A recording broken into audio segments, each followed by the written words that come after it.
আর্জেন্টিনার জন্য threat কাবো ভার্দের goalkeeper ভজিনিয়া।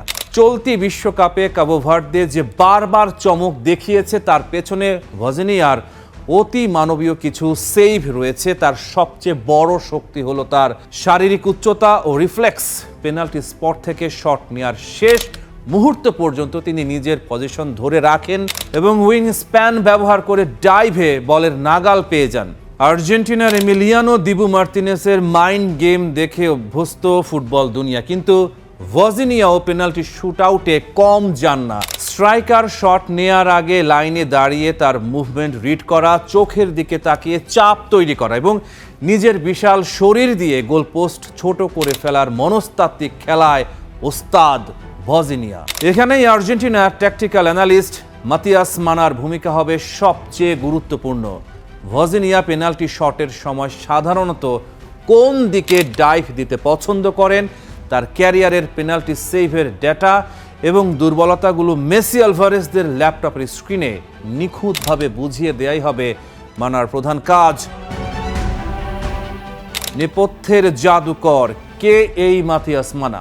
Argentina যখন মাঠে একের পর এক ট্রফি জিতছে, মেসি যখন হাসছেন জয়ের হাসিতে, তখন ডাগ আউটের আড়ালে বসে ল্যাপটপের স্ক্রিনে প্রতিপক্ষের প্রতিটা মুভমেন্ট চূর্ণ বিচূর্ণ করছেন এক মাস্টার মাইন্ড। তিনি মাতিয়াস মানা, আর্জেন্টিনা জাতীয় দলের ট্যাকটিক্যাল অ্যানালিস্ট এবং অ্যাসিস্ট্যান্ট কোচ। স্কালোনি ব্র্যান্ডের ফুটবলের আসল হিডেন ব্রেন বা গোপন মস্তিষ্ক। ফুটবলারদের ঘন্টার পর ঘন্টা বোরিং ভিডিও অ্যানালাইসিস দেখানো পছন্দ করতেন না মানা, তাই তিনি নিজেই তৈরি করলেন এক অভিনব সফটওয়্যার, স্যান্ড বল। এটা এমন এক ভিডিও গেম ইন্টারফেস যেখানে লিওনেল মেসি বা দি পলের মতো তারকারা কিবোর্ড বা কন্ট্রোলার হাতে নিয়ে নিজেরাই স্ক্রিনে স্পেস এবং পজিশনিং প্র্যাকটিস করতে পারেন। ভিডিও অ্যানালাইসিসকে প্লে স্টেশনের মতো সহজ ও আনন্দদায়ক করে তুলেছেন তিনি। মাতিয়াস মানাই প্রথম স্কালোনিকে থিওরি দিয়ে বুঝিয়েছিলেন মেসিকে সেরা ফর্মে পেতে হলে তার চারপাশে এমন মিডফিল্ডার লাগবে যারা প্রতিপক্ষের প্রেসিং ভেঙে বল ধরে রাখতে পারে।